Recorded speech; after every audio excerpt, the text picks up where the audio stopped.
It sounds like booze.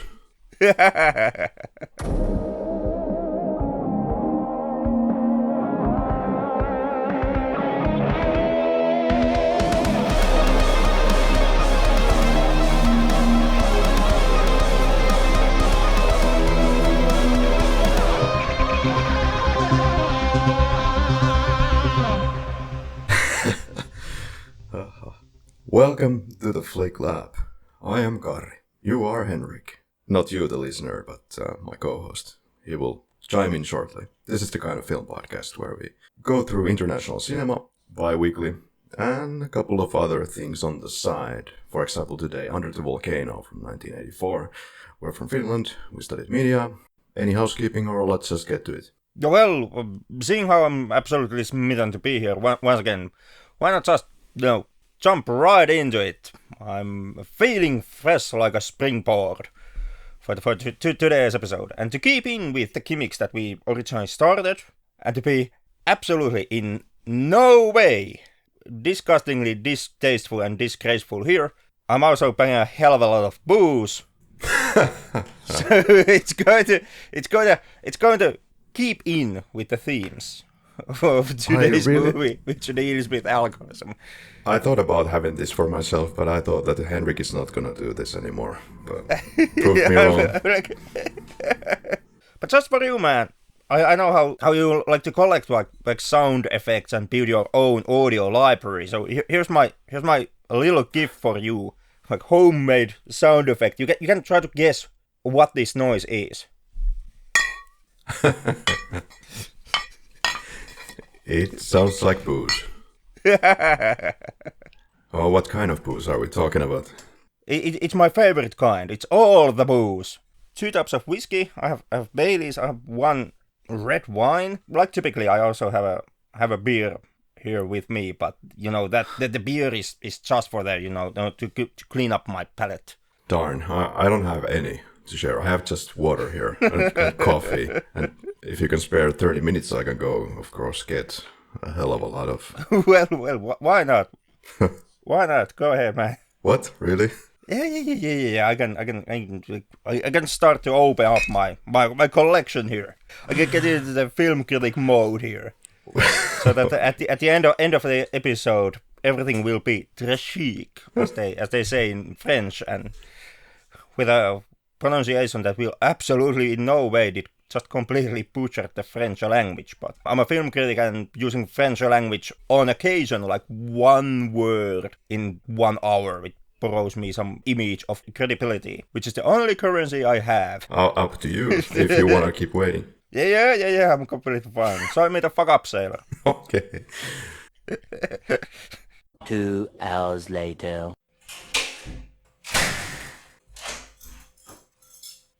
Yes, so I got some Tanduay Ice Alchemix Blue Fresh and Alchemix Original. I'm all set. Sounds absolutely splendid. Absolutely splendid. And in no way wrong. Once again, seeing how today's film's major theme is alcoholism. Welcome to the Flick Lab. I'm drunk, you're drunk. Welcome to the Flick Lab. In a We're moment. both drunk. We'll be absolutely slashed by the end of today's episode. But it's okay. It's just part of the oeuvre. And to people who say that we shouldn't use French language words, that's an opinion and take for only the people who don't have the constitution to say that the French New Wave was a cinematic failure and a mistake and it should never have happened. Speaking of French language and several languages, speaking of that, whoa, I happened to read the book. How was your reading, Henrik? I didn't even manage to open the book. I'm thinking this is gonna be the film versus the book episode, in fact, at least on my part, because we can talk quite plentifully about the book. I have some thoughts. Okay, well that's good. I'm all for it. I'm completely supportive of this exercise, seeing how perhaps through the book we can actually get something to talk about. Yeah. So it's about 450 pages, quite snappy read. Actually, the first thought that comes to mind when you're 50 pages into this book is like, dear author, what the fuck are you talking about? First, who is talking? What is he talking about? Where and why? So many questions. I was absolutely certain that the first thing that comes to your mind when you start to read the book is, "Sir, please pass me the drink." Pretty much. And that's how the sentences are structured here. Very drunkardly. It's written as if by a drunkard, really. There's plenty of sentences that make no goddamn sense. It's the... Well, not so much as if, as by.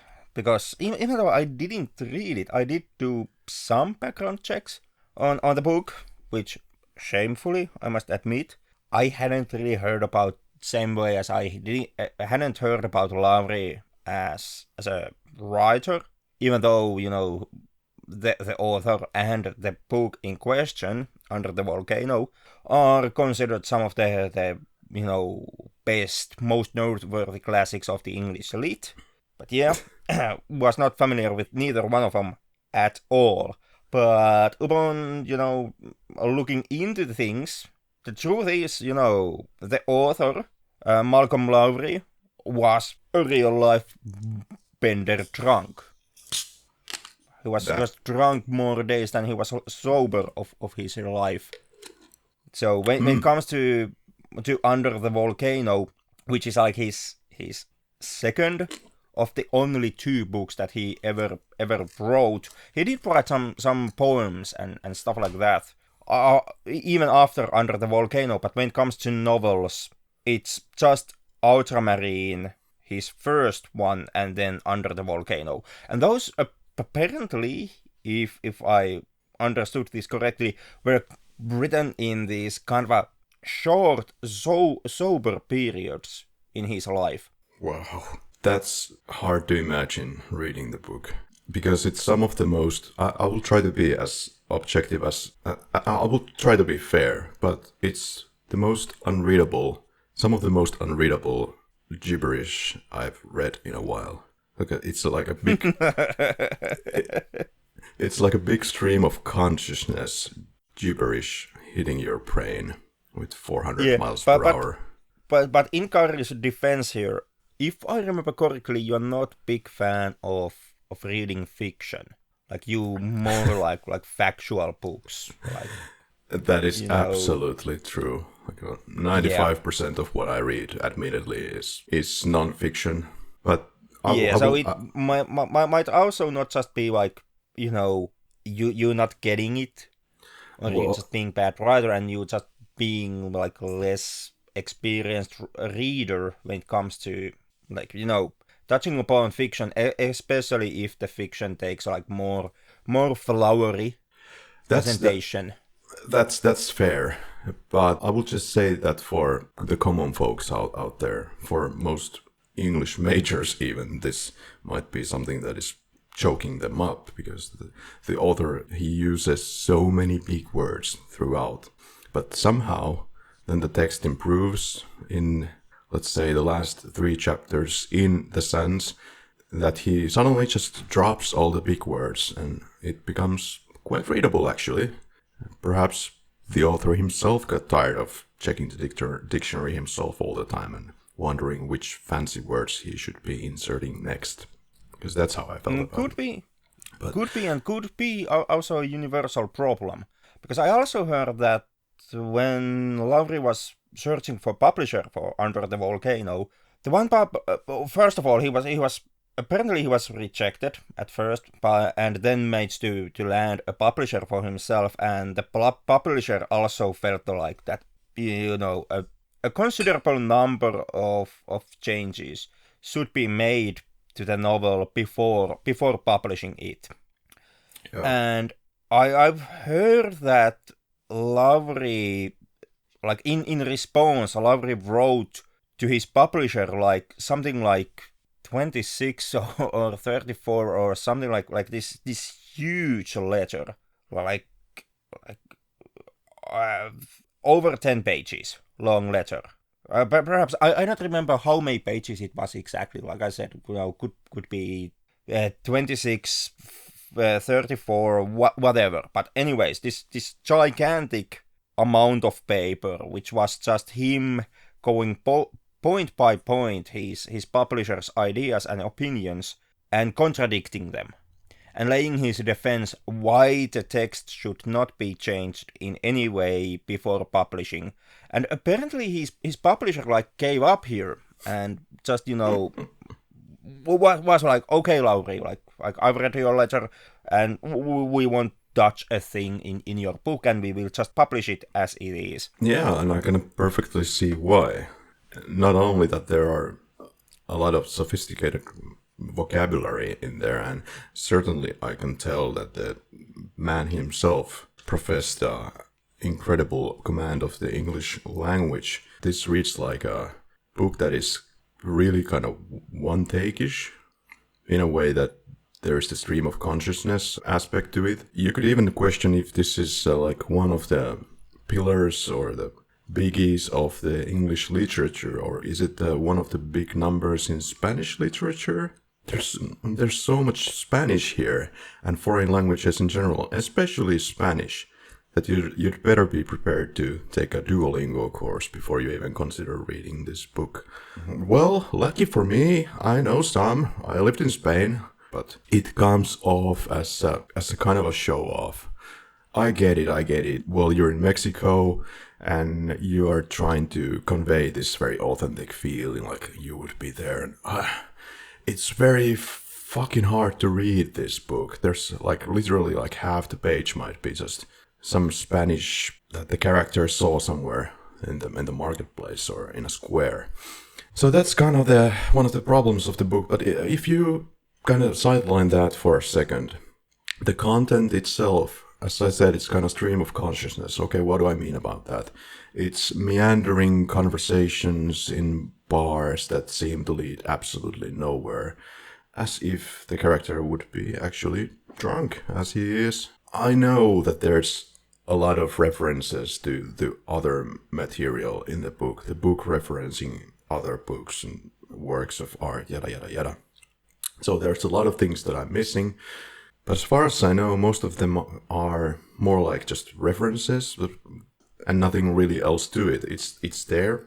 The book is referencing some other book and being like, hey, look at this. I have this reference in my book. I could be wrong about that. Then there's a lot of boring, for me anyways, extremely boring background stories for some of the characters, like Hugh, how he was doing during the war. And it just goes on and on and on about it. And it suddenly, just in the next chapter, it just might change the focus of who's talking, whose perspective we're talking from. And it's extremely confusing to follow what is going on at times.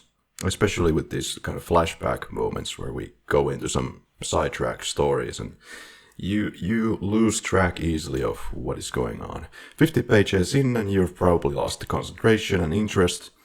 But I finished the whole goddamn beast, so I can just say that I've done it, and I can talk about it. Yeah, I think you just really quickly stop caring about the characters, especially the main character. I read this book just in case it would be a better experience than the movie experience that I had, let's say, 18 years ago when I watched the movie for the first time. I thought that perhaps I was too young to appreciate the movie, let alone the book. So I read now the book and rewatched the movie now. I can positively now say that the movie is still...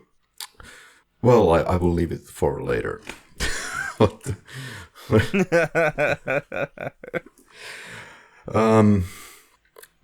the reason why we have Under the Volcano here... Henrik, tell us why it's here. I actually don't have the faintest idea why we are doing this. I'm honestly quite interested in hearing why are we covering this. This is a film that you have, once again, to harken back to our behind the scenes discussions. Under the Volcano is a movie that you have brought up for X number of times now, when we have been thinking about what film we should cover next. And usually I've been pushing against it. My reasoning has been that since we are now dealing with the new format where we usually tackle more than one movie, and the previous format for the podcast was that we just talk about one movie in depth, and now we have kind of advanced from it.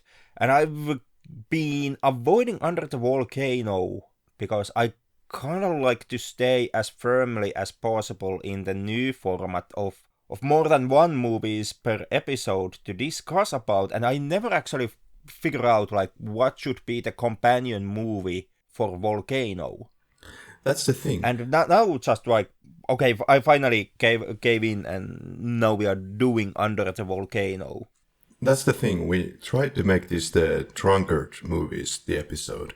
Well, we just went through some of the descriptions of the movies, and it just didn't quite feel correct, didn't feel right.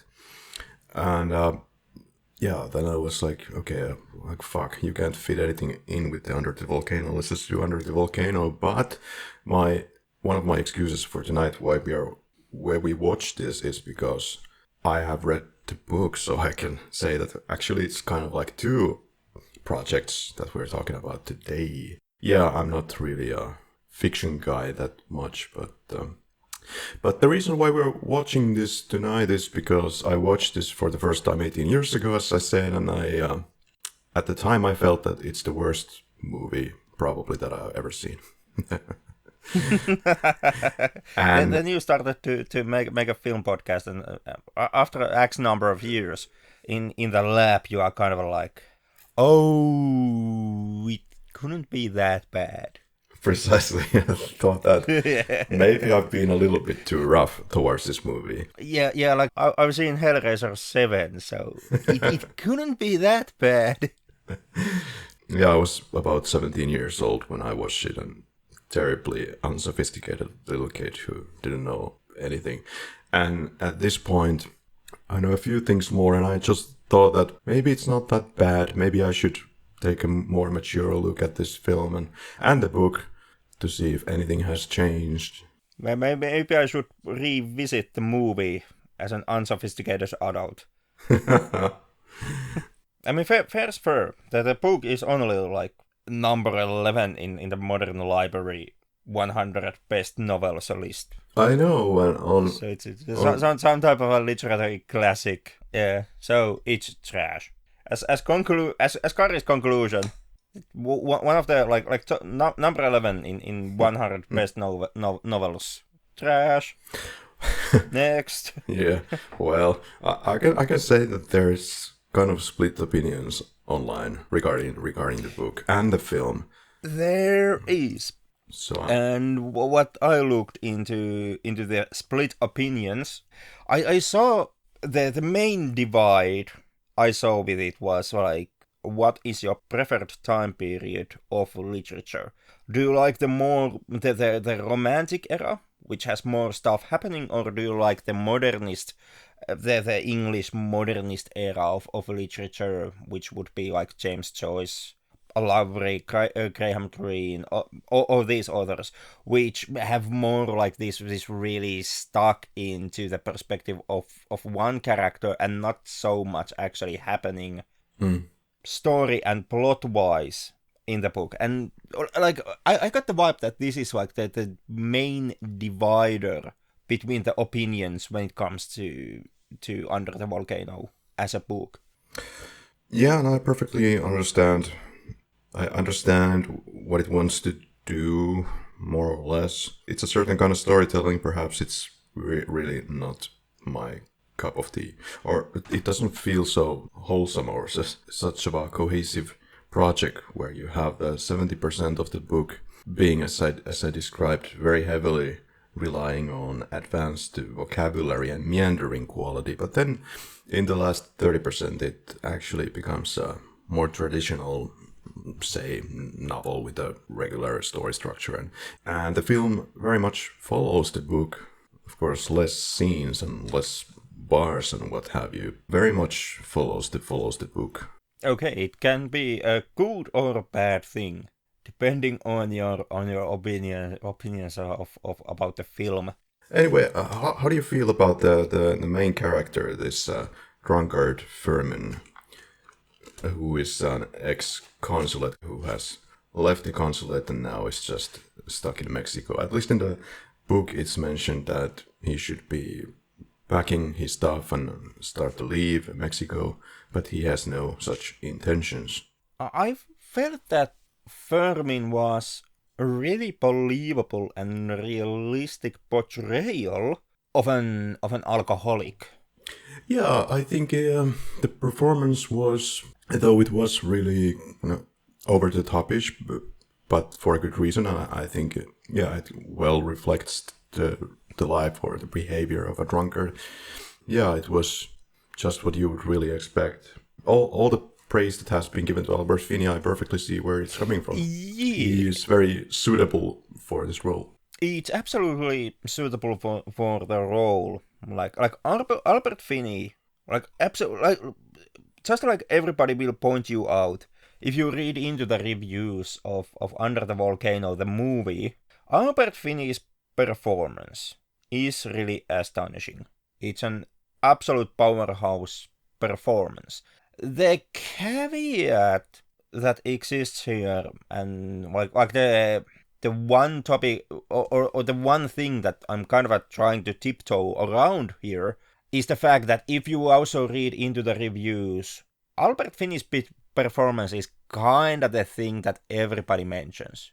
And when I say it's the thing that everybody mentions, I mean it's the only thing that everybody mentions. Mm-hmm. The reviews more or less are just like, Albert Finney is great, and that's it. Albert Finney is for the most great. Part. Albert Finney is great, but what maybe was the biggest problem throughout the book, throughout the film, is do we care about Albert Finney's character? Do we care about Firmin and his fate, and that he's drunk, and that he should get better? Yeah, that's the main sticking point. Like that's the biggest question.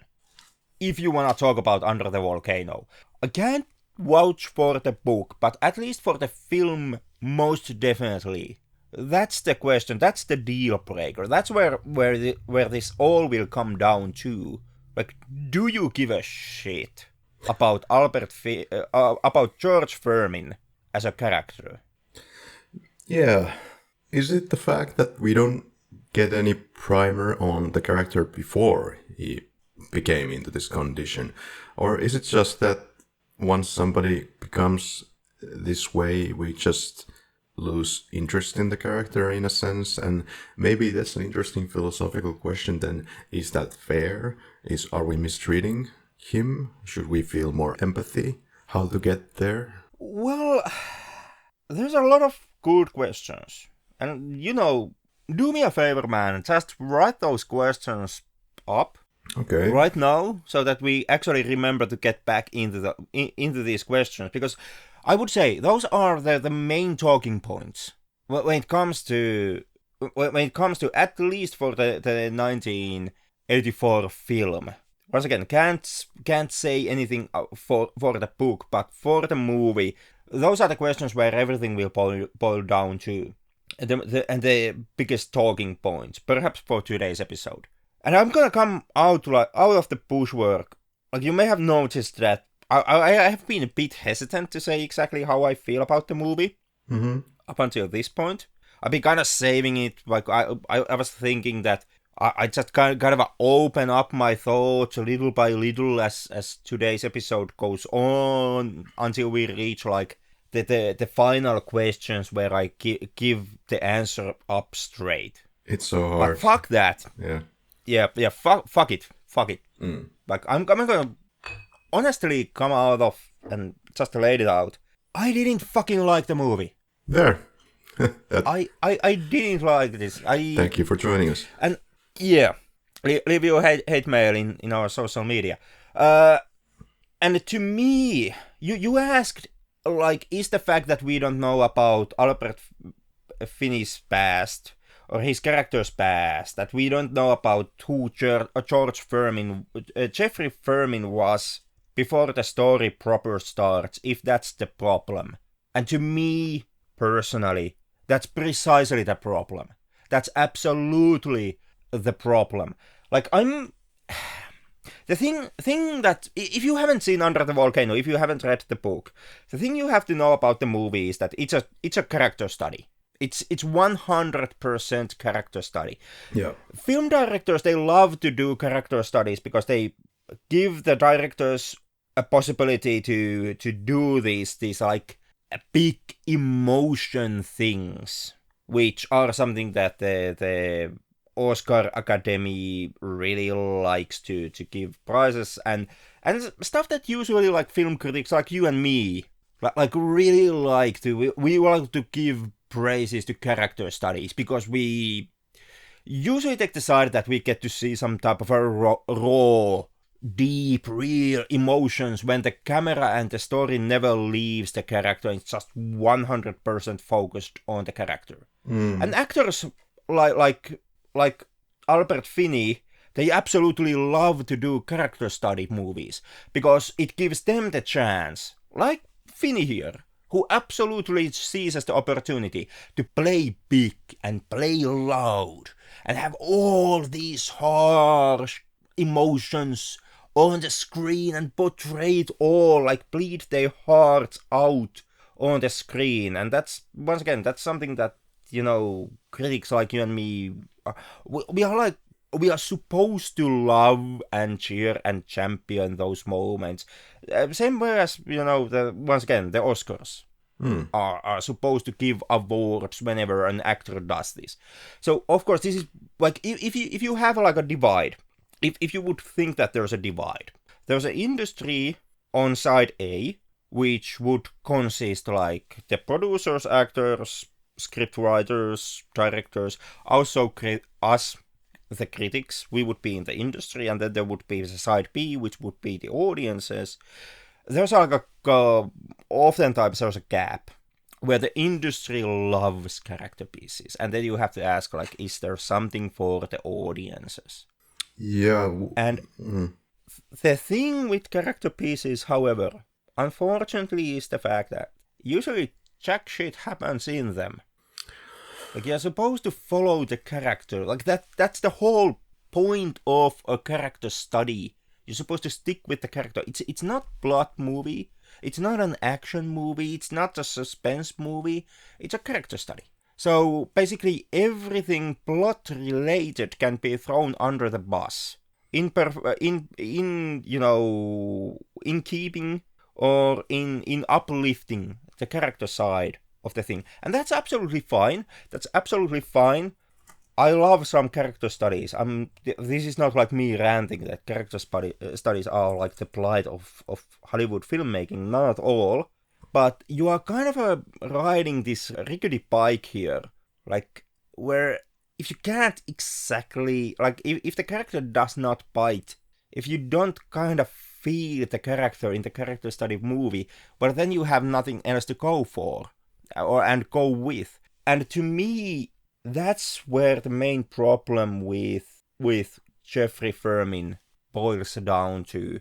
And I would say, like you suggested, that the biggest problem for me is that we never, at least in the movie, I was hoping that this is different for the book, in the book, where I heard rumors that you get more of the backstory. But at least in the movie, you actually don't get any backstory for Firmin. You get some backstory in the book, but yeah, I think the same problem. You just get more or less drunken descriptions of his past, and there's not so much of it. And even then, I didn't find that it was steering me into any direction regarding my feelings towards his character. Well, that's a like a huge disappointment. Because I honest to God, I'm not aiming to be in the studio tonight, just going on how the classic is shit. And once again, to piss on everybody's cereal here.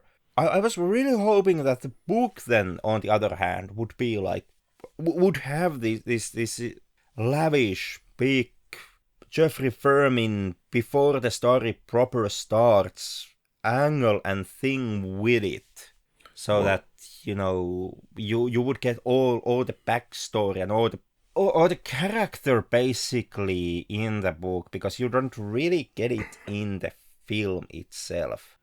Well, and that is the biggest problem. Like I kind of said, the book is pretty hard to follow at points, but from my experience, it gives even more focus on Hugh's character and his history during the Second World War and how he for then. Fuck's sake! Yeah, it's really bizarre, and how he came back and his reasons and but quotes like this quote, "But you are the man to weaken and have a drink at his critical hour. Geoffrey Firmin, you are not, you will fight it, have already fought down this temptation, have you have not, then I must remind you, did you not last night refuse drink after drink, and finally after a nice little sleep, even sober up altogether, did we know afterwards, you were only drinking enough to correct your tremor, a masterly self-control she does not and cannot appreciate," end quote. That's the kind of shit I need to be reading. Drunken rambling. Well, kudos to the book, that's really believable, drunken rambling. and it's nice if Hugh Firmin gets like more backstory and character in the book, because oh boy does he not get almost nothing in the movie. But I was really championing in my heart that in the book Geoffrey Firmin would get good and proper backstory, because the lack of backstory, like I said, it's the nail in the coffin when it comes to the movie. Yeah, it does more or less the same thing as the movie. He's rambling, walking around the town and giving everything that he can while he's doing that, and kind of everything that is around him is something that he is himself describing. There's some allusions to Hugh's and Yvonne's possible relationship in the past. I guess it's pretty clear that there's something going on between the two in the movie as well, but maybe less directly. Yeah, well, that's a bummer.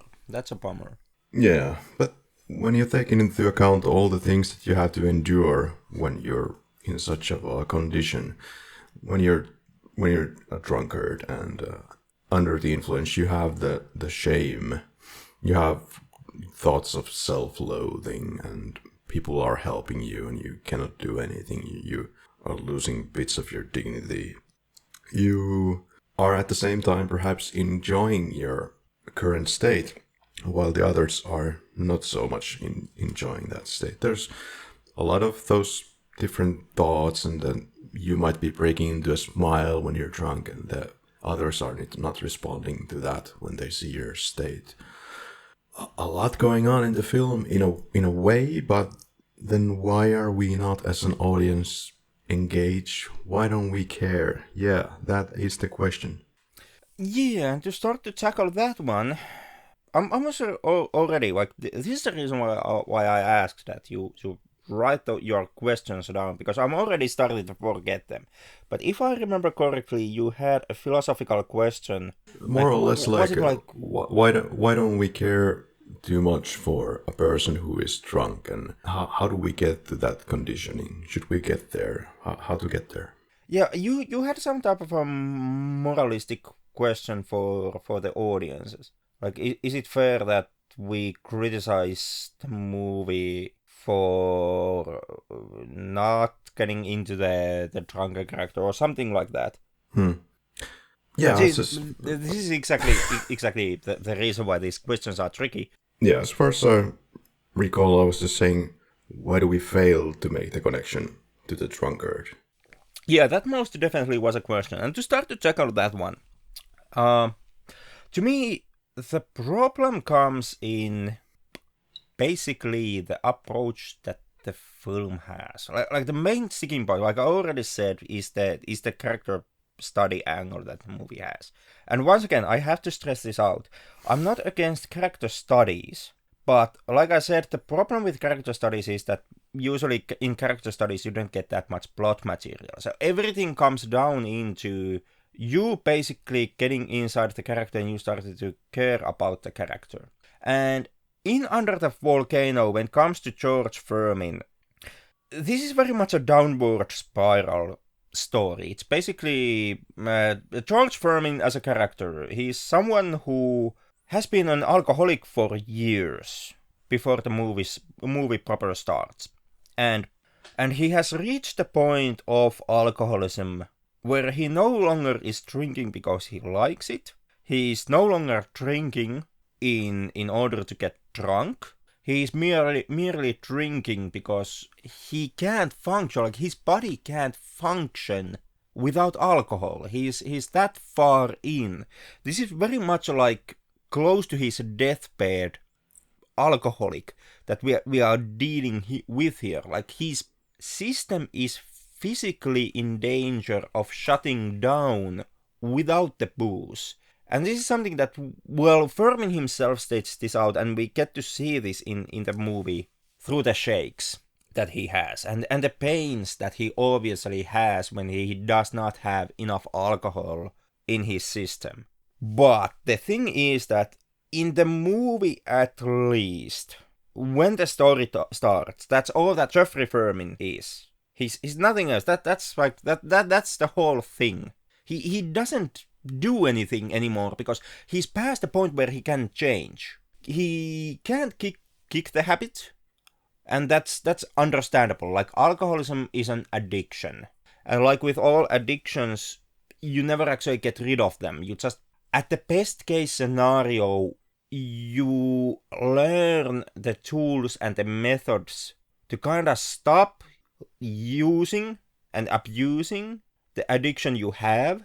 And then you also learn how to combat your addiction so that you cease to do whatever it was that you were doing before. If it's drinking, or if it's drugs, or if it's smoking, you kind of learn the tools to force yourself not to do that thing anymore. But you never actually get cured out of addiction. That's impossibility. You never truly, it's always there. It's always in the back of your head, and that's why quitting an addiction is so incredibly difficult. And every addict who somehow manages to find his way out of the addiction is no less than a hero, simply by virtue of being able to make that feat. But with Firmin here being at that point, it means that Firmin can't stop, and since he can't stop, there really is no other direction for him than, downwards. And since this is a character study, it means that there really is not that many plot points that Firmin could get tangled into. So it basically, the whole point comes into watching a one man just succumbing into alcoholism. This is an extremely nihilistic story. You just watch this one man slowly drinking himself to death. And that, like, if you ever met an alcoholic, if you ever spent a time with a drunken person while you have been sober, you kind of know that they ain't the most interesting people. People generally are not interesting when they are drunk. And Geoffrey Firmin, he cannot be anything else except drunk. And I guess that's the disconnect. That's the disconnect. And with that disconnect, then comes the question: how do you get somebody to care about? Like, how do you get the audiences to care about a character that is not interesting? And in that question, the answer, in my opinion, would have been the goddamn backstory. Like seeing how and why Geoffrey Firmin. Yeah. God damn, I constantly keep saying Albert, even though it's Jeffrey. But why Geoffrey Firmin is in the state that he is in. Like, you realize you get, it's obvious in the film that there is an inner pain in Firmin, and there are some demons behind him that compel him to drink, and that are cause for his addiction. Because nobody just chooses to be an addict. Nobody is like, well, it's Sunday and I have like nothing better to do. I guess I just become an addict.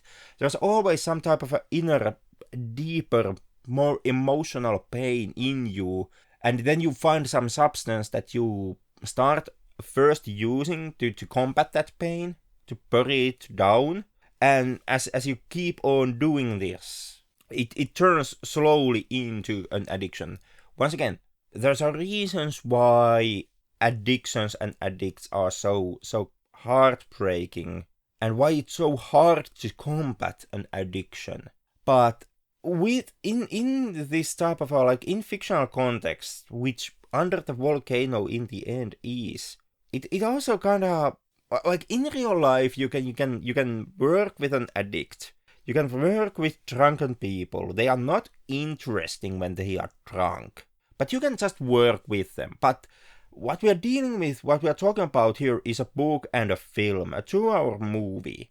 So you have the right to actually demand something from the piece of art, from the film itself. Some type of a connection, something to connect with. And you can't connect with Firmin at this point, so the main question would be, to have the like the character arc of Firmin. Yeah. Somehow, through some way, explain what is the deeper emotional pain that compels him to drink, and how the drinking started, and how did it actually escalate into the point that it is when the film starts. Well, but since there's no backstory, you are robbed from that.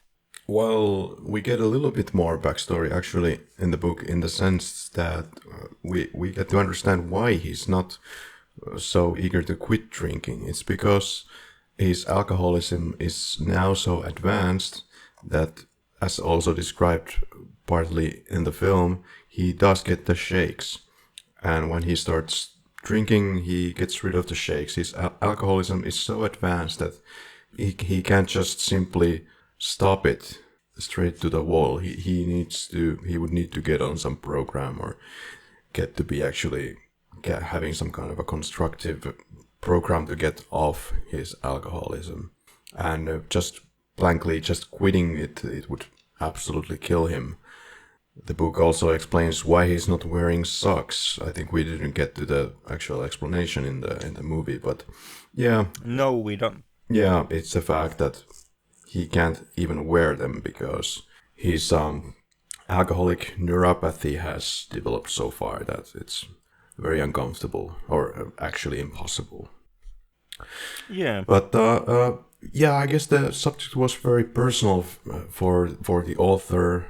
I'm certain that this subject matter, this movie film, will affect people more deeply based on their personal experiences, and perhaps because I don't know, they are more sheltered.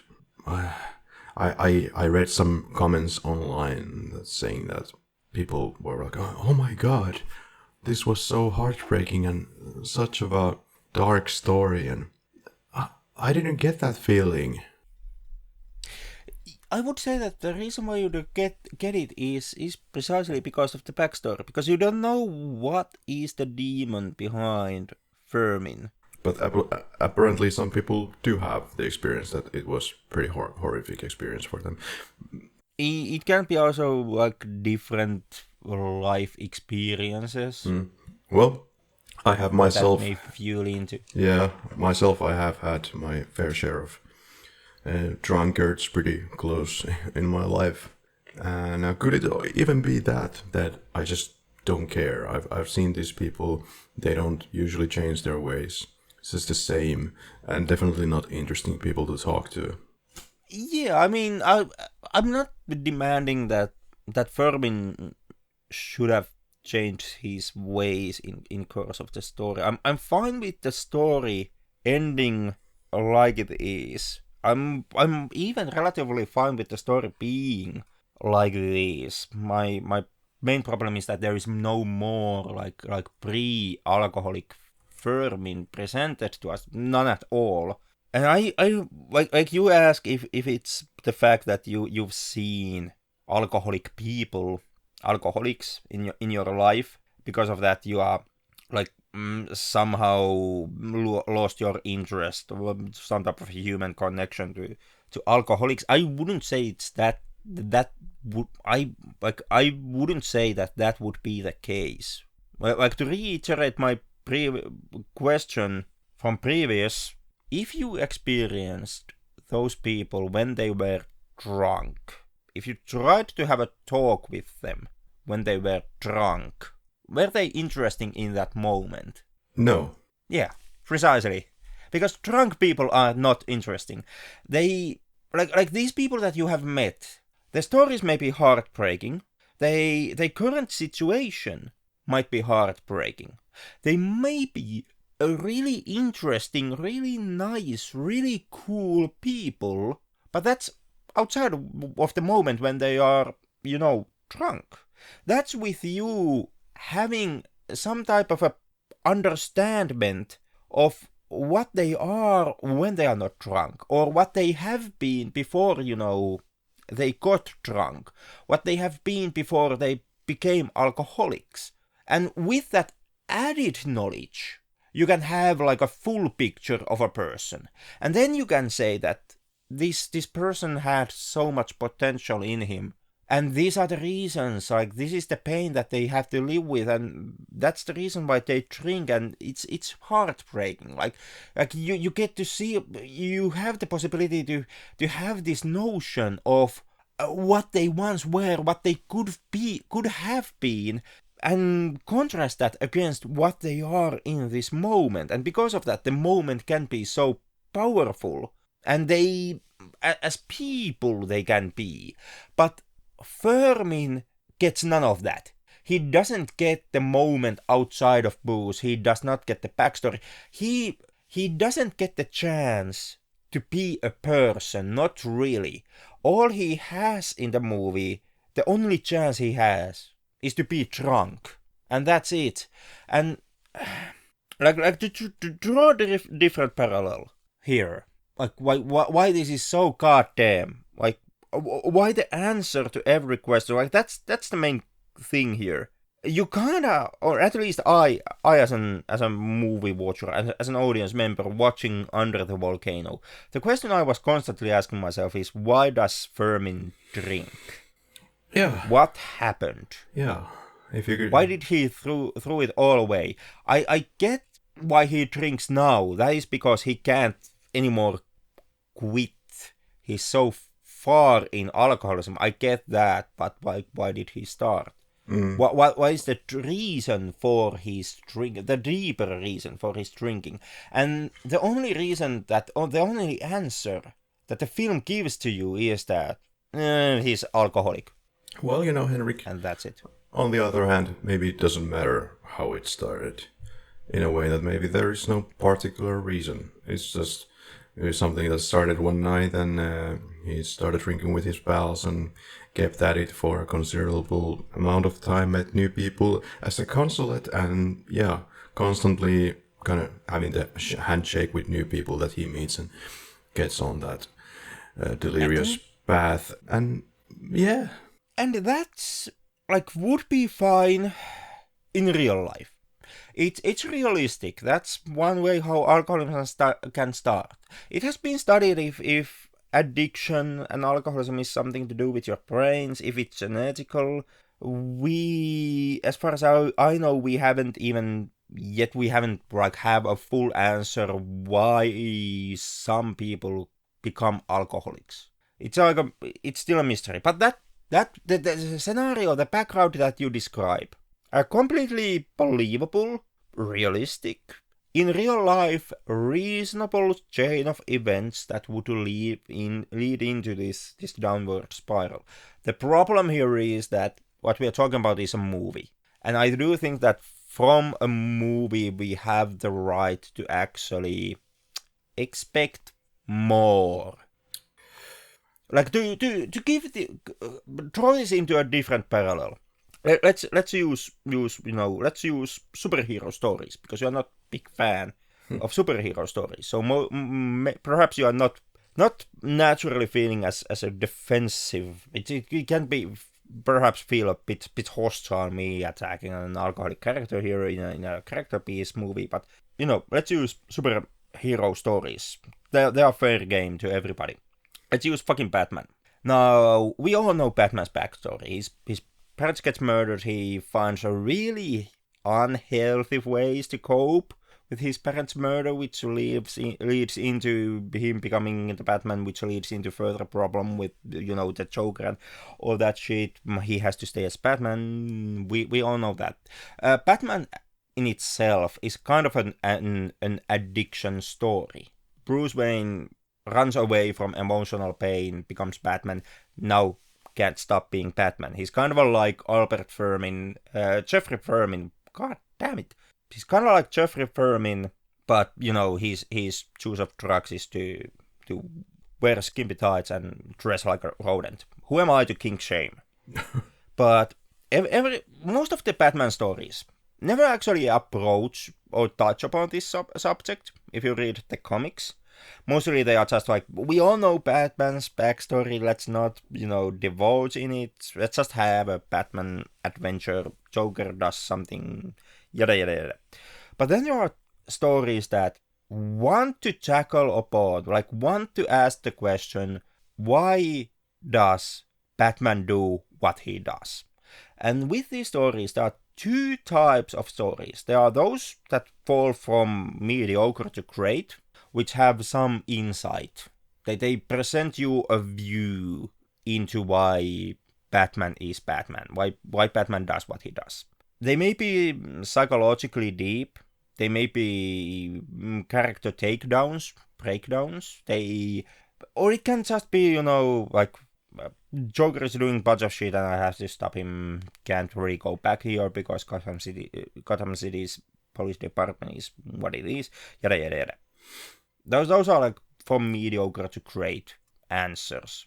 Why is Batman? And then there's the rat piece category, where the question is being brought up, like, why, hey Batman, why do you do what you do? And the only answer that Batman gives you is that it's because I'm the Batman. And that's kind of like the case with with Geoffrey Firmin in Under the Volcano. Hey Geoffrey, why do you drink? Because I'm the alcoholic man. And it's like that's the payoff for the 2 hours of you trying to ask Firmin, why do you drink? Yeah, and that's about it. And there's nothing else to follow than Albert Finney's great performance, really. There are some allusions, as I said, to the possible past relationship of Hugh and Yvonne, but it really doesn't go anywhere. And actually, in the first few minutes, we are just given the impression that no, Yvonne is totally devoted, faithful to Albert Finney's character Firmin, so that's not gonna go anywhere into like a triad drama. But yeah, that's what we do. We just follow this drunken rambling, like in the podcast. Yeah, and kind of the salt on in my wounds here. Like the reason why I'm so incredibly salty is the fact that I kind of get the feeling that the film itself acknowledges this problem, and then it's just kind of like it's kind of like the asshole kid who has the keys to your your bike lock. He's just dangling them in front of you, like, do you want your keys back? Do you want your keys back? And if you try to take them, he just snacks them back out of your reach, because the film kind of alludes into an explanation behind Firmin's drinking. At the very early stages of the movie, there's the moment when Yvonne returns back to Mexico, and Firmin is in some bar, and he's telling the bartender this story how they once captured the German U-boat. And there were some officers, and they apparently burned the officers in some oven. And as Firmin tells the story here, you kind of get the notion that Firmin was the one doing the German burning. And you're like, okay, that's the demon. That's why Firmin drinks. But it's completely fine, you did a horrible thing during the war times. It was a tricky situation. You can't live with the past, so you drink. And then, god damn, the movie has a special moment where they debunk this whole Firmin's backstory. Like, it becomes clear that, there was the German U-boat, Firmin captured them, perhaps something happened to the German officers, but it wasn't Firmin. His wife debunks it outright and states that you couldn't have done it. And right after that, Firmin himself states as a fact. He says something that I could have done it. Yeah. Which is a confirmation that, Firmin at least never burned those goddamn Germans. Which once again is like, you almost had the answer. What's the demon behind Firmin? And then the film just kind of yanks it back. No explanation to you. Yeah, there are kind of ham-fisted feeling moments such as the exposition or planting of information about these gangsters that are just roaming in the streets. And when we first get to that moment, it just doesn't seem to make any sense. Like, why are we concentrating on this moment? And nothing comes out of it except that we see that, the gangsters killed the person. And some guys having some coins that are bloodied, that are taken from the victim. And no one gives a goddamn about that. And it's just left there. And it maybe Firmin gets a little bit more serious for a moment, but then it's up to the old tricks. And nothing changes. Except at the last moments, then we know what these gangsters are all about. And of course, they are the ones to challenge Firmin. Yeah, but even with the ending, like the whole reason for that moment, at least in the film, I don't know how it's in the book, but in the film it's to do the setup and payoff thing for Firmin's death at the very end of the story. Yeah. The same person who steals the coins from the corpse, which is some type of Mexican secret police, if I remember correctly, is partly responsible for Firmin dying at the end of the story. So the setup and payoff. But outside of the setup and payoff, that moment, like you said, it does really have no effect on anything. Nobody really comments on it. It doesn't lead into anything except Firmin's death, just 2 minutes before, 30 seconds before the end credits. But outside of that, there really is no point for that moment in the story. And I do know, like, I once again, doing the background research, I did read Roger Ebert's review. He gave a 4-star review for Under the Volcano. 4 out of 4? In his review, 4 out of 4. So, in his review, he states that in the novel, apparently, Lowry did touch upon the themes of the political disintegration in Mexico, and the rising tide of fascism, and then he actually credits the film and the director John Huston for leaving out all the symbols and implications and all the subtext in order for the director just to stick with the man and just stick with the alcoholism. So. Right. This kind of leads me to believe that when it comes to the whole point of, Mexico falling into Nazism and these far-right ideas rising in Mexico, perhaps those did exist in the book, but they sure as hell are nowhere to be seen in the movie, like Ebert himself, testifies. Yeah, well, I guess those could have been elements that could have been tied in the movie to the whole drinking, or just kind of explaining what the hell is going on in Mexico, because frankly, I have no idea what exactly happened in Mexico and how was the Nazi support and what was the regime at the time.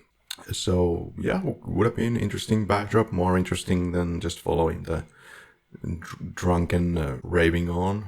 Yeah, simply out of the fact that, Nazi ideas rising wherever, and, growing anti-Semitism and stuff like that, in general, as heartbreaking as it is, it's also kind of interesting. Like, yeah. People write a godless amount of non-fiction books about this stuff. Even today, the books are being written about why Nazism managed to surface in Germany in the first place, and why anti-Semitism as an ideology has been able to spread repeatedly around the world.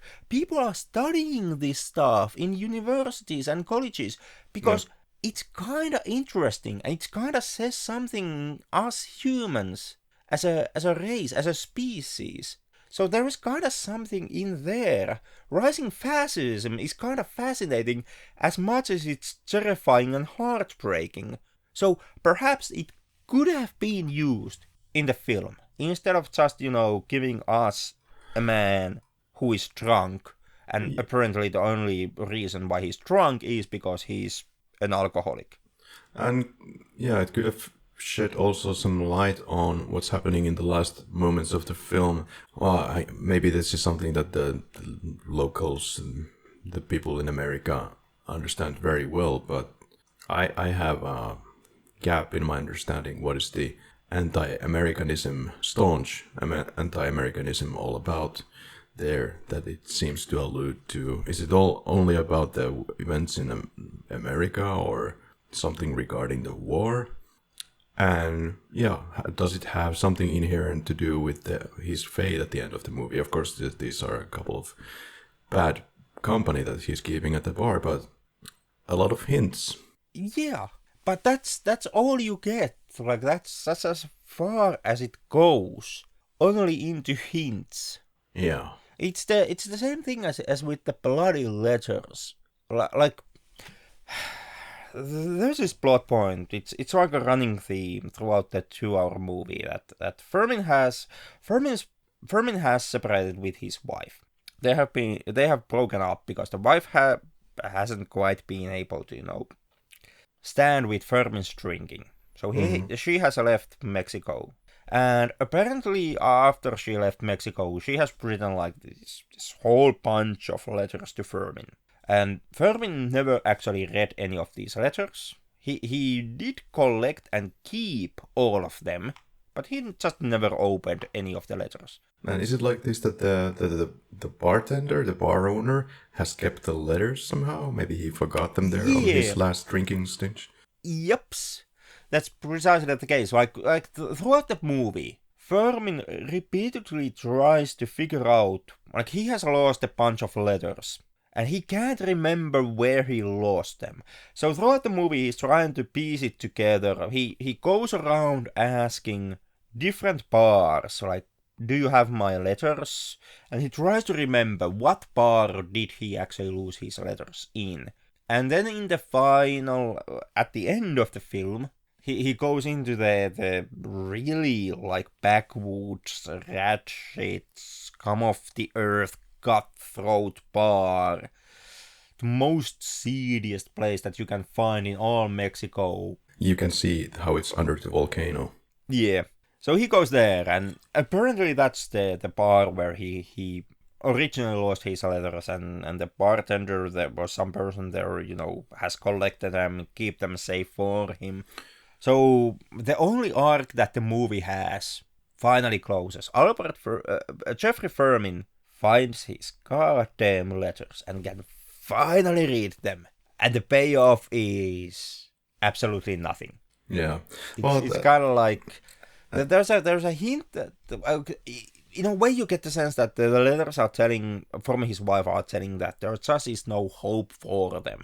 Like, on paper, his wife is pouring her heart out, and in that that flood of feelings, you kind of can get the sense that, they can never be together because Firmin is what he is, and his wife can't take it. But that's kind of like lackluster. Like this is the main arc throughout the film, and even that realization doesn't really properly lead into anything. Like nothing truly comes out of the ledgers that wouldn't come out anyways in that moment. So it's very much like also like Pretty much. kind of a like empty fart fizzles out in the air. Well, if anything, there was the declarement that hell is my natural habitat, so he seemed to be taking some distance to the ex-lady right now, that this is not gonna work out. It also happened on the bed, where he said that, sorry, it isn't any good, I'm afraid.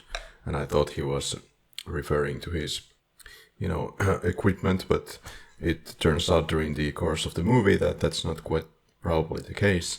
It's just the case that he just doesn't feel that this is quite right thing to do, or it would not work out. At least in the last bar moment, we realized that Firmin still has feelings towards the lady and is very staunch on getting the letters back, which then essentially costs him his life. I wish I could go back to my old review. I guess that's dangerous to wish, but I did write a review when I was really fuming after the movie, like what kind of a pile of shit have I been watching here.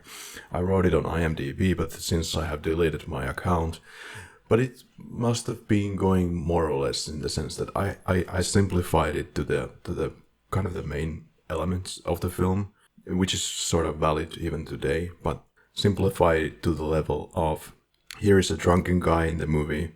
We just follow this drunken guy who just keeps on wandering around the streets in Mexico and nothing happens and there's nothing really interesting dialogue-wise. And then finally his stupidity leads him to his final bar where he is shot down and killed and murdered in front of the bar.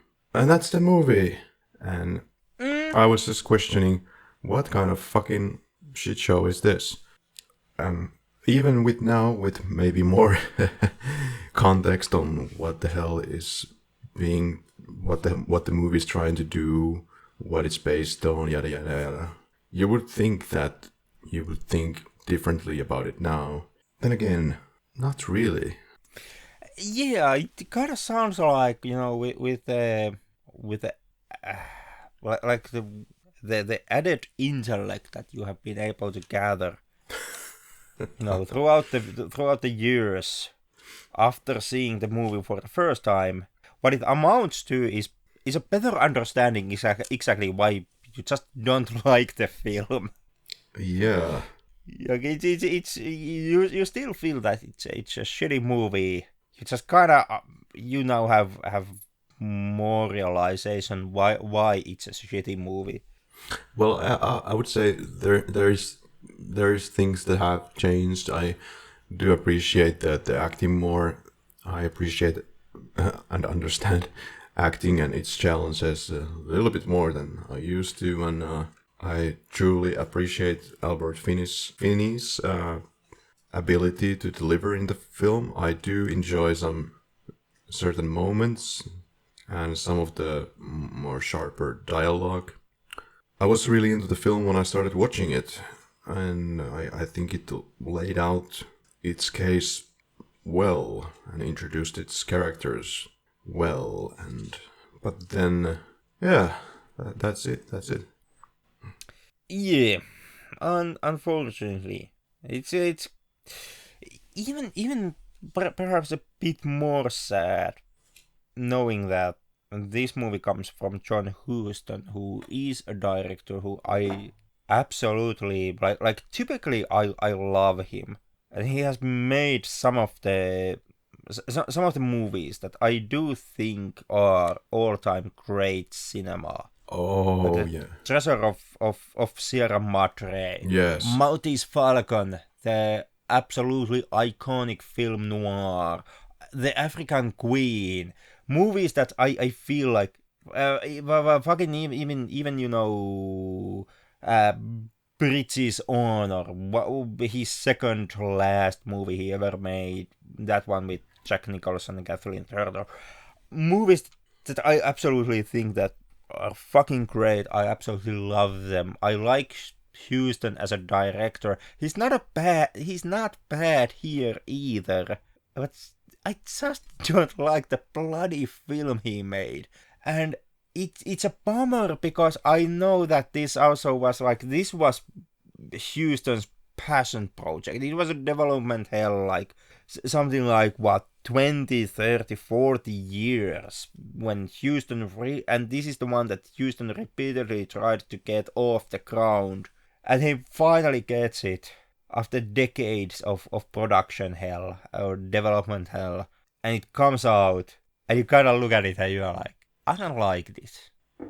I don't side with this movie. Yeah, you can't, I guess, you can't make a diamond out of a rock that easily. Might be the problem with the film. The rock that is like I have to restate this. The rock that is number 11 in Modern Library's 100 best novels list of all time. Yeah, well, I will state something positive about the book as well. Is that I kept listing all the words that I did not know. There were at least 10%, 15% of those words that I marked down. Even the fucking dictionary didn't know what the hell they are. So that's the level of intellectualism in the book. And so that can be like your back of the book, like the selling argument quote, the bookcase quote from Karri. It has new words in it. It has new words in it. But speaking of book, I do know that Lauri himself has stated that the book is about the forces which can cause the man to be terrified of himself and guilt and remorse and a person's struggle towards the light under the weight of his past. Like that's what Lauri intended to be in his book. That's what he says. But that's what the author says that is in the core of his book. Since you have read it, did you actually find any of that? I wouldn't say that. It managed to portray a man who wants to change his state, is feeling remorse for what he is today, and that's about it. Okay. And then he's not able to do that. Okay. I wish I could tell you more, but I'm kind of happy that I didn't actually force myself into reading it. I didn't stay up 5 a.m. every night just so that I can manage to read the book before the recording session. Oh, well. Start to sound like I made the right choice here. So it could be I'm just an unsophisticated pig, and that's all there is to it. Well, obviously you are an unsophisticated pig. That's what I... Not even a question, but the book can still be bad. But yeah, that's I guess that's another timeless classic butchered here in the lab. Yeah. Damn, those opinions getting on your way.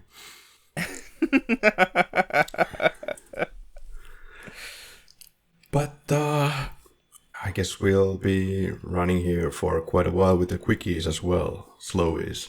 Special mention for an actor goes to Albert Finney. Yeah, that's not even a question. Let's just voice it out, but the supporting cast is not bad either. No. It's good performances altogether in this movie, but yeah,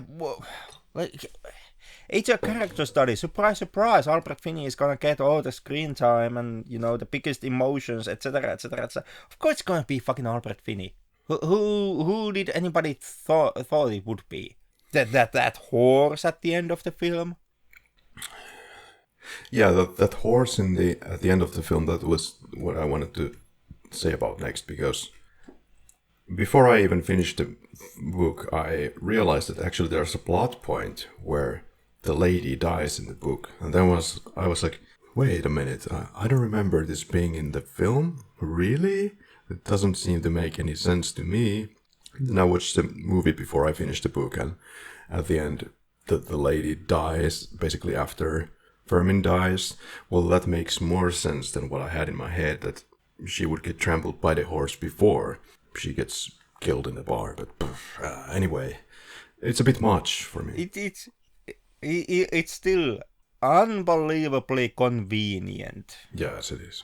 Like Firmin walks into the great unknown, to the one shithole bar that exists in the backwoods somewhere, which is incredibly hard to even get into. Mm. And it's on top of a mountain. It's on the foot of a volcano, etc., etc., etc. Only one road leads into that bar. And of course, Yvonne and Hugh are able to somehow follow him almost. Or they manage to follow him to the bar, and then they leave. And they just happen to leave just around the time when Firmin himself gets shot, and the gunshots scare away the horse, who then runs down the hill, the one road that you can take to get to the bar, and unfortunately Yvonne is on that road during that exact same moment and gets trampled by the horse. Yeah, after what Yvonne just saw or thought what was going on behind the curtains, yeah. I would have been just, okay. Next guy, please. But surely he didn't even half know what the hell he's doing. Yeah, it's kind of Deus Ex horse. Bring to attention some very small role in the film that you found somehow worth highlighting. Managed to somehow appear to be more drunk than Firmin himself. What a breakout performance. Or was it the lady? The Academy Award goes to the horse in Under the Volcano. I hope that horse has had a really good career in Hollywood. I would watch Free Willy if that stupid whale would have been, replaced with the horse. I don't know. I just go with the horse. It's a good solid choice. Animal Kingdom. It's a different movie. Yeah, the one with where the shark is riding the velociraptor. Animal Kingdom, if I remember correctly, is an Australian gangster movie. Oh, okay. Well, what resonated with you the most or the least? Albert Finney? Yeah, absolutely. Albert Finney. Like, I stated this before, and it bears to be restated here. The alcoholism is extremely believable in the movie. Like, how it's being portrayed and how an alcoholic character is being portrayed. It's... As someone who has met with alcoholics and who has dealt with drunk people, it's extremely realistic. So, to me, what resonated most is the depiction of an alcoholic. Yeah. He probably took a few drinks during filming as well. And the director at least took a shot or two. What do you think about that merry-go-round, the machine that he went to in the amusement park? That felt like it was actually filmed in a moving merry-go-round, or what do you call that? Yeah, it did. It absolutely did. And I do know there is a behind-the-scenes documentary. To my great shame, I didn't track it down and check it out. But I wouldn't be surprised if that would show that the way how they shot it was that they just, taped the camera, or they somehow attached camera into the cabin of the merry-go-round where Finney was was sitting. That's what it looked like. In one adjective, how would you describe the films? The film? Shit-faced. Shit-faced. Oh, I like that. I will go fancy here because Malcolm Lowry would approve. So, it's the word that he himself used in the book, and it's a wonderful word, actually. I'll go with maudlin. And for those who are uninitiated, it means self-pityingly or tearfully sentimental, often through drunkenness. Favorite quote, if any? I don't have one. What? You're not saying it's hell is my natural habitat? No, because it already is, since I'm a film podcaster. I would go with something from the book, because there's a lot of fantastic stuff there. Like, how, to say nothing of all the poetry, not far enough below the stockyards, to escape altogether the reek of the porterhouse of tomorrow. People can be living in cellars, the life of the old alchemists of Prague. Yes, living among the cohabitations of Faust himself, among the litharge and aphade and hyacinth and pearls, a life which is amorphous, plastic and crystalline. What am I talking about? End quote. I was expecting you to tell me what you were talking about. Story doesn't tell that. Do you think Under the Volcano has any staying power or legacy? Will anyone remember this? I have to go with a resounding no. And I back that one up with the fact that, well, once again, perhaps the novel will have, like I said, it's something English lit, top of the list.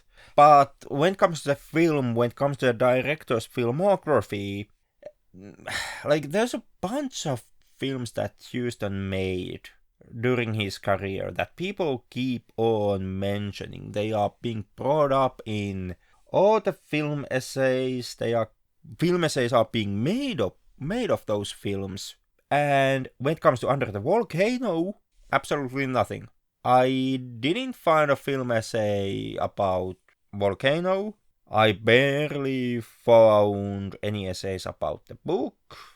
There are some reviews, like I already mentioned, for example, the Roger Ebert one, which gives it 4 out of 4, a stellar review, stellar score, but that's about it. Like, when doing the background check, I knew who Huston as a director. So I knew that, Under the Volcano is not a title that people usually bring up when they talk about Huston. And when doing my background check for the film, doing my research, I barely if I found anything about this film. So yeah, I don't think that this one will have. Like the director, yeah, is a legendary guy, but I don't think that this particular film will have a staying power. No. Yeah, this is a film that I watched completely random from probably Yle, the governmental channel in Finland. And it was the year when I was having this asinine thing going on with my sister, who's gonna watch more movies this year. And I was just watching everything that I could get my hands on. Basically, we would make lists of what's going on in the regular free TV channels every day. All that kind of jazz. And then, lo and behold, one of the movies in the middle of that whole run is this one. And I'm already probably tired of watching movies so many times a day. And then this comes in. I don't think there's going to be much staying power for this. Yeah, it's just something that seems to be forgotten. Yeah, I mean, once again, Huston is a classic director. There's a hell of a lot of good classic John Huston directed movies. This one, I believe, is and always will be the one that just gets, buried under the African Queens and Maltese Falcons and all that jazz. Put the book and the film in order of preference, please. Well, you are the only one who can do this one. Oh, Let me try this one. I would go first with the film, then second the book. And my reason is pretty simple, because I felt that the book doesn't really give that much of context to anything that you see in the film. It is 450 pages of maudlin words. But complete the sentence, por favor. You really know you are watching Under the Volcano when ... Well, you know, man, I honest to God, I'm not joking. I did have an answer for this one, but I forgot it. I forgot it in the pockets of my other pants, and the other bottle, which is in that one bar, which I just can't remember what it was. I've tried to do it the whole session, the whole day. I'm trying to remember what bar it was, but I'm drawing a blank here, man. Sorry. Yeah, that's fair enough. When you really know you're watching Under the Volcano, when it is absolutamente not necesario to finish the movie or the book, since playing dominoes with one's cock gets a whole new meaning. It may have been a more interesting film if it had been a tad bit different cock. Well, did you like the film? I don't know. No. No. In case it's not obvious already, no, I did not. No. I like it much more than I did back in the day.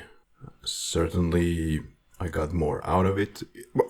Honestly, it could be that I got more out of it simply because I had read most of the book when I finally watched the film.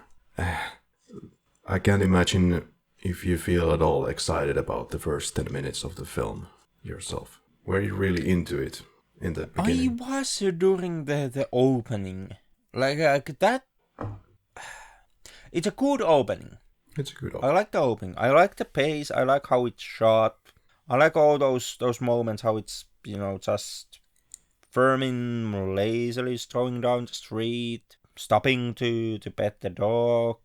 And at the end when he's like facing off with this German consulate, and Firmin is bringing up, the German influence in Mexico, and he's trying to push the answers out of the German consul.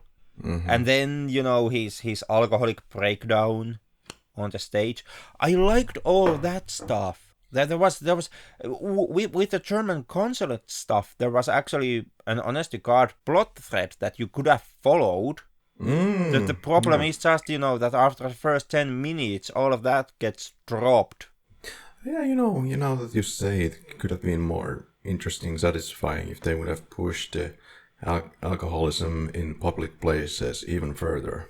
Yeah, or if they would have taken the fascism angle and gone with that, into at least into some place, because that's also one direction that absolutely leaves nowhere. Yeah. Would you watch this film for some ungodly reason again? No, I do think that with this amount of alcohol, I will forget the movie in T minus, I don't know, 1 bottle. Would you recommend the film? Unfortunately, no. And I wanna stress this one out. Technically, this is something that I didn't bring up previously, but honest to God, technically this is really good movie. John Huston knows how to direct a goddamn movie. His cinematographer does know how to shoot a movie.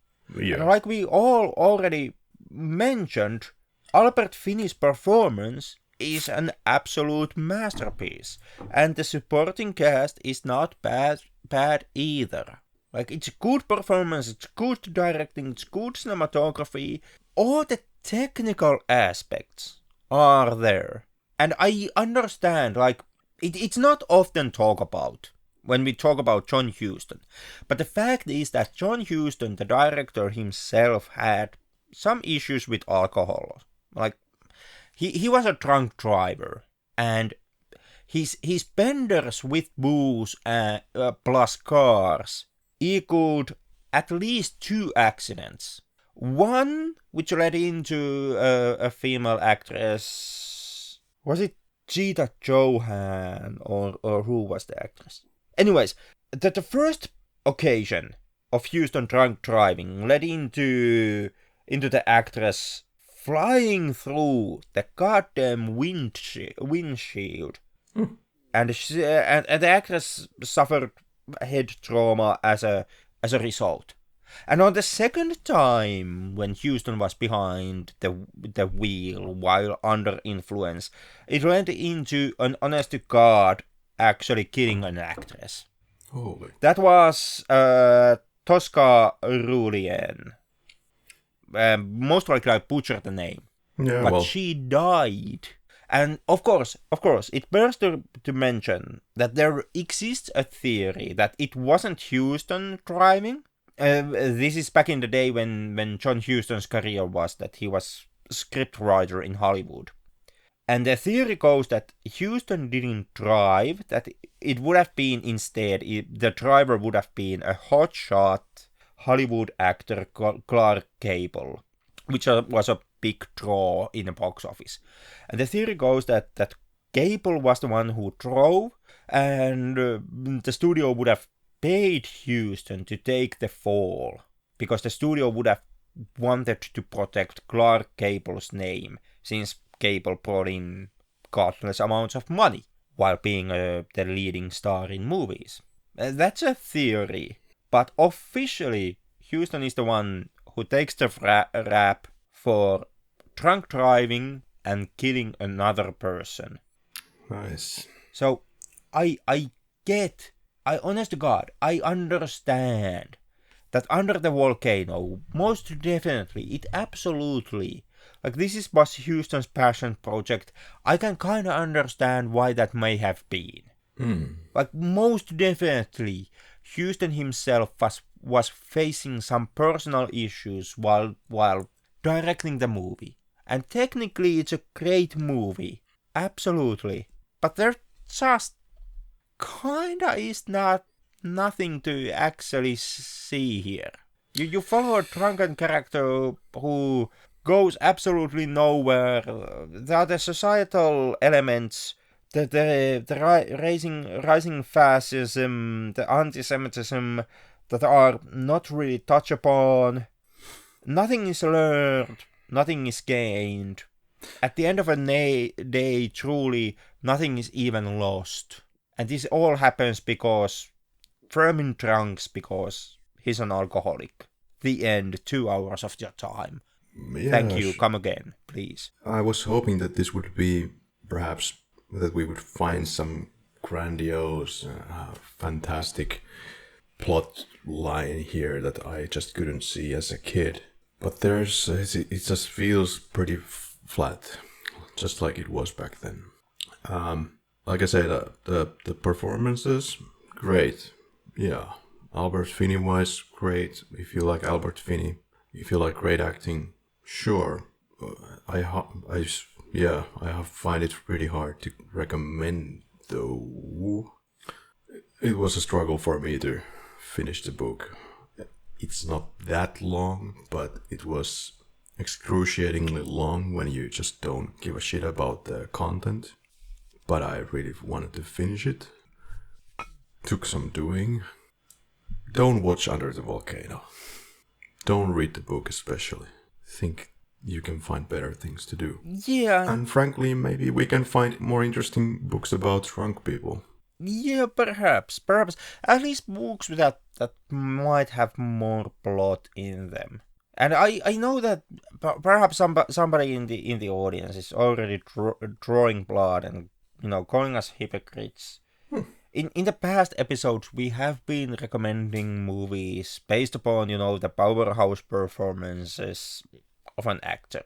We have been bringing that side of a film up in our past episodes. But every single time when we have done that, there's also has been the case that those movies also have had something else, something more than just the powerhouse performance. Like Apocalypse Now, a movie that we both loved. It's not just Marlon Brando's monologue. True. It's also extremely well-made war movie that actually shows you some... It does that at times. Unfortunately quickly, and incredibly quickly, but it does show you some new aspects when it comes to Vietnam War. We did like Big Lebowski, powerhouse performance from Jeff Bridges, but it also did have a semi-interesting mystery plot that was constantly moving forward. There were interesting side characters. Yeah. There was something else. And in Under the Volcano, the only thing that you are being given is the technical capabilities and the powerhouse performance from Finney. Yeah, and that's it. The subject is so interesting, so in that way it is a bit of a frustrating watch, and frustrating to think about after finishing it. That's what I was feeling most when watching the film. Frustration. Because I didn't come into the movie like I didn't turn on the movie feeling like, okay, now I wanna, pick a fight with everybody. I wanna be the big controversial. Honest to God, I wanted to like the film, and when watching it, I repeatedly wanted to start liking it. Yeah. And I felt that the film itself constantly denied me the opportunity and the tools to actually find something that I could get more out of it. So that I could actually, at the end of a day, say that, oh boy, yeah, oh gee, Willigers, that Under the Volcano, that sure was a good movie, mister. And I never got it, and I felt extremely frustrated. I feel frustrated now that I'm talking about the movie, and the fact that it just did not connect with me. The more and more I do this podcast, the more I notice that there seems to be a lot of cherry picking in professional reviews about films, and it couldn't be more clear in the case of Under the Volcano, where, at least totally in my mind, as you said, Albert Finney is being praised, and it then seems to people get blindsided to everything else. Oh, you get this masterful performance, and then it's all about the masterful performance, but that doesn't seem very balanced to me. Yeah, I mean, to harken back into the Roger Ebert review, honest God, I'm not trying to pick a fight with the ghost of Ebert here either, but Ebert touches upon the side actors, Jacqueline Bisset and Anthony Andrews, who play Firmin's wife and his half brother in the film. And when Ebert talks about their performance, and he mentions that the performances are good, and then he talks about the characters. And that section is him asking just repeatedly, why are these characters sticking with Firmin? Why don't they just leave him? And that's all the material, Roger Ebert is one of the few, if not the only, film critic that has won a Pulitzer based upon his film critic reviews. So he should be like the king, like the god among film critics. And when it comes to actually finding something to talk about the side characters of the movie, the only thing that he can do is just repeatedly ask the question, why are you sticking with the main character? Why don't you just abandon him? I do remember asking this from myself reading the book. I do remember questioning why is Yvonne rather seems to be pretty accepting of the drinking, and just seems to kind of shrug it off, laugh it off, or they are together, the three of them, somewhere, and then they just leave Firmin to his devices, they leave him drinking for a while. And it seems to be a-okay. So I understand that he is in the condition that he is in, but shouldn't you try to be a little, I don't know, try to get him distanced from the booze with words or something? But I don't know, maybe it's some kind of a psychological tactic that he wants to play and just not really address it so much, except to the amount that she has to. So yeah, I was surprised by Yvonne's behavior. Yeah, well, kudos to the characters, at least in the film, they at least try this. Like, the wife tries to get Firmin leave the Mexico. Yeah. And the half-brother and the wife, they both ask Firmin why he constantly refuses their help, why he shuts them out. So they do wanna help Firmin. But it's Firmin who refuses to take the hand that is being given to him. And once again, Firmin is an alcoholic. It's a realistic depiction. Yes, even when help is being offered when you are an addict, it may sometimes be unbearably hard to actually accept the help being offered to you.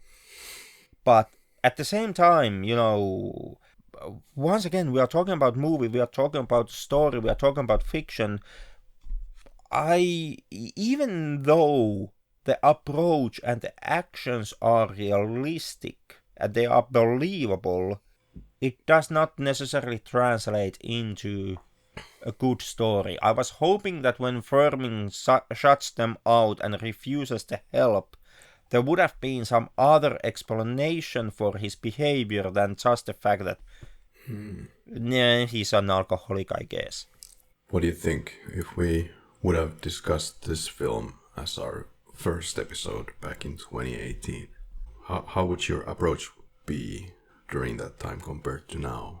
Any difference, you think? I would like to say that I would have been the same way, but I am afraid that back in the day I was still a bit unsure, perhaps a bit too scared to actually be as harsh and as hostile that I can be today. Like there's this trope about film critics. We've all seen this. It's the film critic sits in the movie theater. He's watching some type of a new masterpiece, and then he's just thinking about, oh, I've seen better. This is such of a trap. This is a callback to the French New Wave classic, and etc., etc., etc. We all know this cliche and this trope of a critic, but all these years in the lab, I find myself, I'm slowly perhaps turning into the cliche. I'm actually becoming more and more like exactly like that stereotype of a critic. I'm looking at it like, I've seen this plot line. I've seen this same shot done better. I'm already calling what's the end twist here. This is not the best one to come out of this director. God damn, today's episode is nothing but me, cramping about how Huston made better movies than Under the Volcano. So perhaps,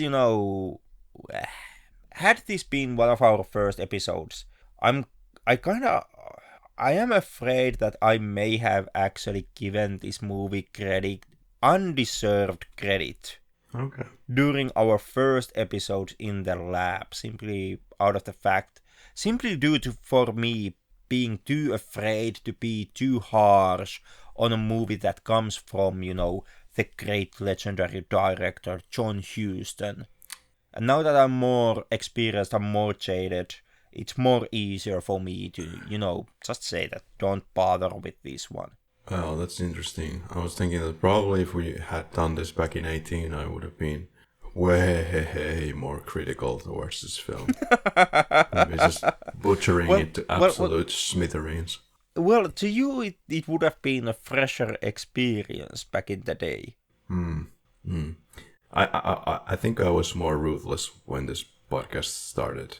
But the more you see, the more, I guess, lenient you are, the more understanding you have, then the more time you give for the film to kind of open itself up, the more you just try to understand the director's perspective, the filmmaker's perspective. Why the hell was this made? There must be some other reason than just, well, he has a drunkard and he gets shot, but I'm not so sure in this case. Yeah, well, that's that's what we in the profession we call a character development. That's something that does not exist in this film. But so I guess even in this podcast there is some kind of a evolution. I do realize that there's a lot of words that we just recycle on and on and on and on and on. Even sometimes I just get locked.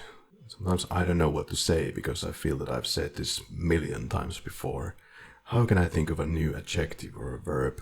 Well, just read more Lowry is the obvious answer. But yeah, a lot of these words, like, well, it seemed a little flat for me, and I just didn't really get on with the film, and just didn't resonate with me, and all this kind of bullshit.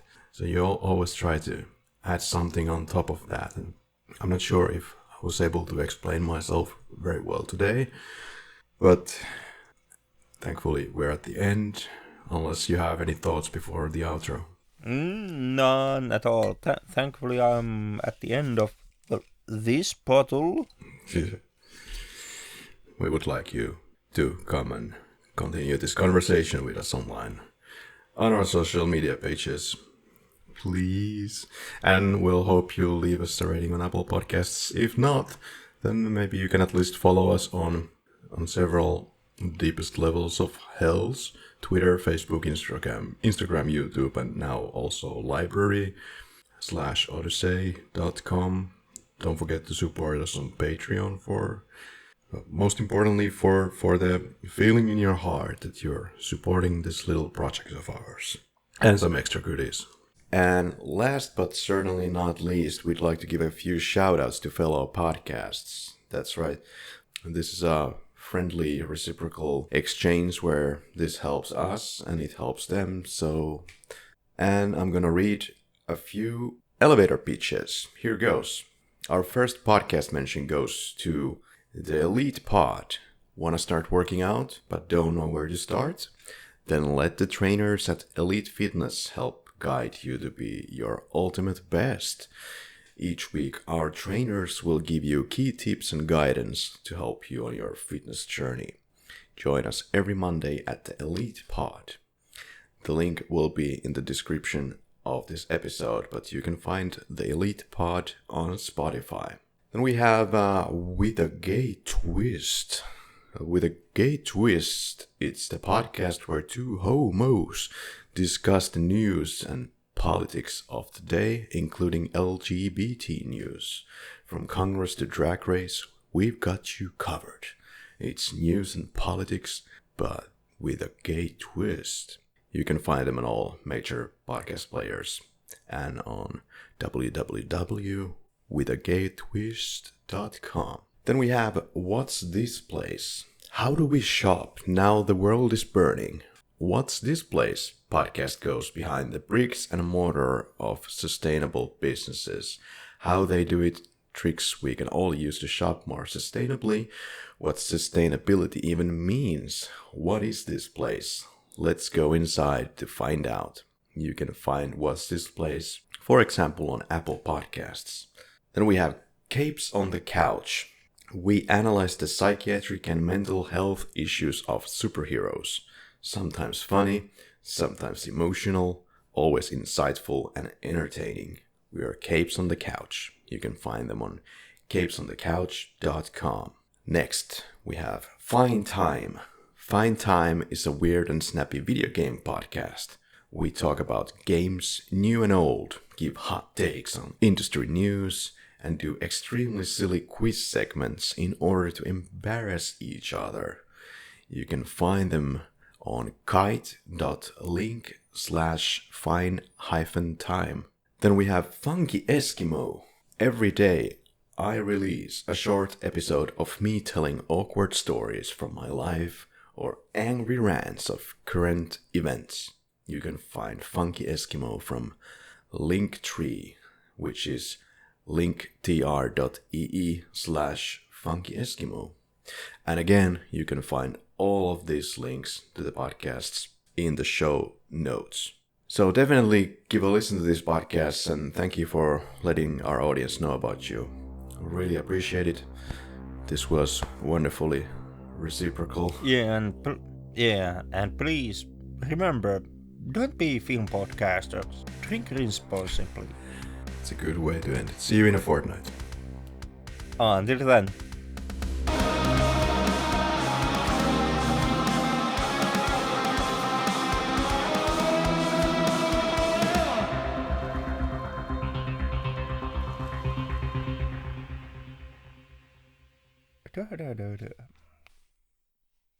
Well, at least completely fucked.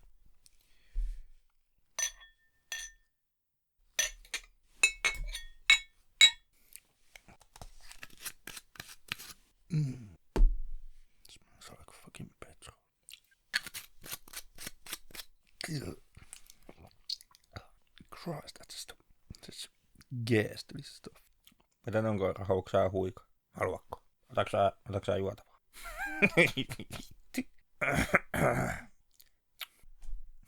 Mikkiä koira. No niin. Saat kokea. Siinä on viski. Siinä koirassa.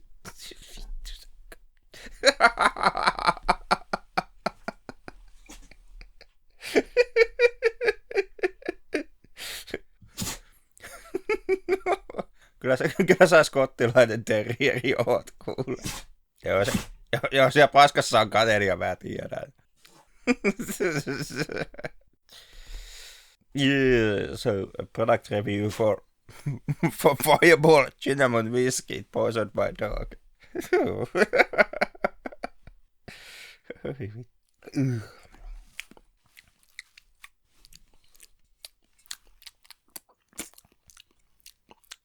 Tastes like